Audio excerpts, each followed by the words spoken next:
Yeni bir videodan daha herkese merhaba. Ben Sefa Kandemir. Yeni Volkswagen T-Cross. Volkswagen'in bir anda piyasaya çıkarttığı T-Cross, Taygo, T-Roc üçlüsünün en ufak üyesi olup en büyük başarıyı elde eden T-Cross makyajlandı. Makyaj sonrası çok daha çekici ve dinamik görünen T-Cross satış grafiğini biraz daha yukarıya çeker gibi. Makyaj sonrası neler değişti? Satın almak ve onu keşfetmek isteyenler için yeni T-Cross'ta dair bilmeniz gereken her şeyi en anlaşılır şekilde öğrenmeye başlayalım. T-Cross ilk kez 2018 yılında, sahi 2018'in üzerinden 5 yılın geçmesi de ayrı bir olay. İlk kez 2018 yılında yarı kompakt BSUV olarak yollardaki yerini aldı. MK6 Polo ile MQ-1 A0 platformu üzerinde üretilen T-Cross, basit bir deyimle yerden yüksek Polo'nun ta kendisi. Markanın da en küçük SUV'si. Ve tarihler 2023'ün son günlerini gösterirken T-Cross makyajlandı. Makyajlı T-Cross'a önden baktığımızda makyaj öncesine göre farların şeklinin değiştiğini görüyoruz. Daha köşeli bir hale gelen led farlar gündüz ledleriyle birleşince ortaya karizmatik bir duruş çıkmış. Tabi onu değiştiren ve gerçekten makyajlanmış dediğimiz yer ise tamponu. Köşelerdeki sis farlarının gidip T-Roc'takine benzer üçgen ledlerin geldiği ön taraf kesinlikle hak ettiğini bulmuş.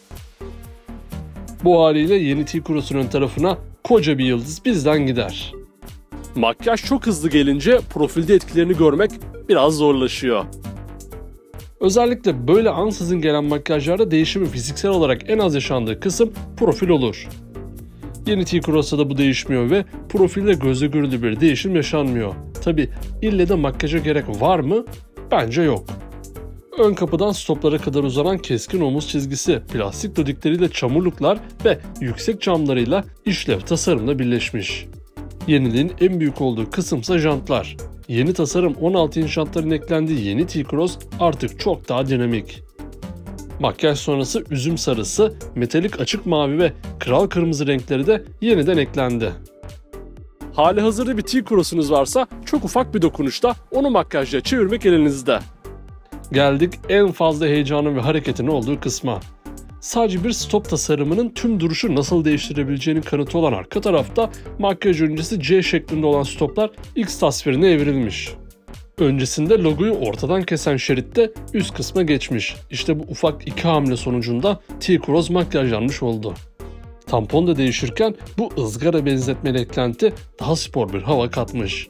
Peki ummasak da boyutlarda bir değişim oldu mu derseniz 4108 mm uzunluğu, 1977 mm genişliği, 1584 mm yüksekliği ve 2551 mm dingil uzunluğuyla makyajlı T-Cross'ta boyutlar aynı kaldı. İç mekan klasik Volkswagen çizgileri taşımaya devam ediyor.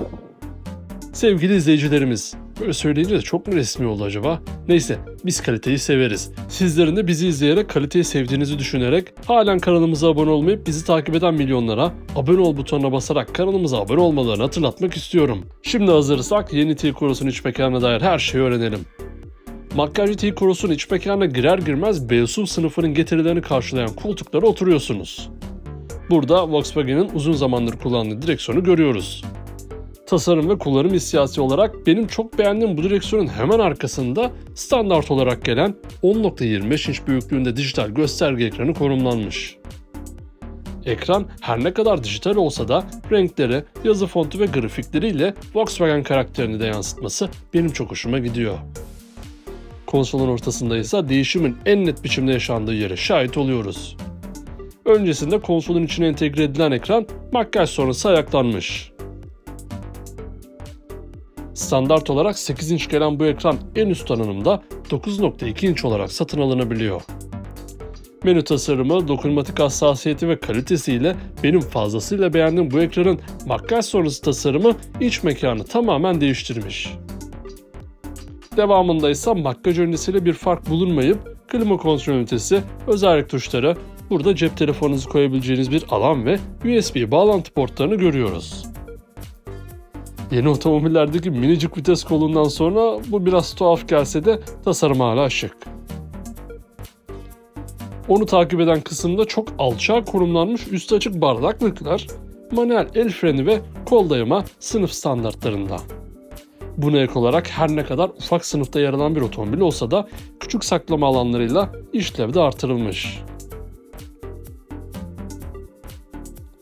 Yeni T-Cross'un kabini makyaj sonrası güncellemeleriyle kesinlikle bizden tam yıldız alır. Geldik benim ve almayı düşünenler için en önemli kısımlardan birine, arka tarafa. T-Cross'un arka koltuklarına geçtiğimizde düz oturma alanlarıyla koltukları görüyoruz. Yanal ve baldır destekleri yeterli olan bu koltuklarda öyle herhangi bir aksiyon yok. Tabi Volkswagen arkada oturan yolcuları da unutmamış. Burada orta konsol üzerinde ufak bir saklama alanı ve USB bağlantı alanları yerleştirilmiş. Genel anlamıyla düşündüğümüzde başta da söylediğim gibi yerden yüksek polo olan T-Cross günlük ihtiyaçlarınızın tamamını karşılayabilecek güçte. Günlük ihtiyaçların vazgeçilmezi bagaj alanında 455 litre hacme sahip olurken arka koltuklara yatırdığınızda 1281 litreye çıkan bir alan bizim oluyor.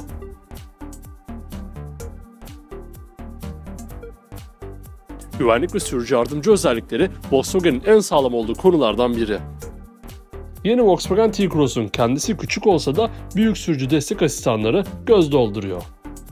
Tabi bunların ülkelere ve bölgelere göre değişiklik gösterebildiğini hatırlatarak trafiğin durumuna göre aracın hızını, frenlerini ve durup kalkmasını sağlayan adaptif hız sabitleyici, şerit dışına çıkmanız durumunda sizi sesli ve görsel şekilde uyaran şerit takip asistanı, yeni T-Cross'a sunulan sürücü destek asistanları arasında bulunuyor. Buna ek olarak önlerde McPherson tam bağımsız, arkalarda yarı bağımlı torsiyon kullanılıyor.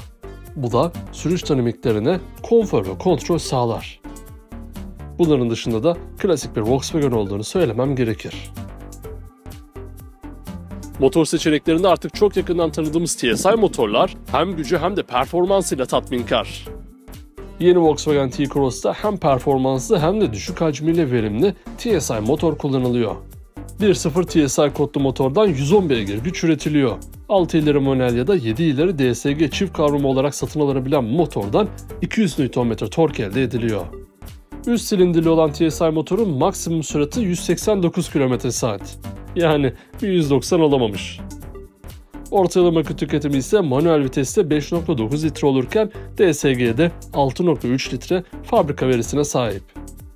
Yeni Volkswagen T-Cross Avrupa'da 26.000 Euro'dan başlayan fiyatıyla alıcılarını beklerken videonun yayın tarihindeki resmi Türkiye fiyatı 1.124.400 lira olarak belirlenmiş.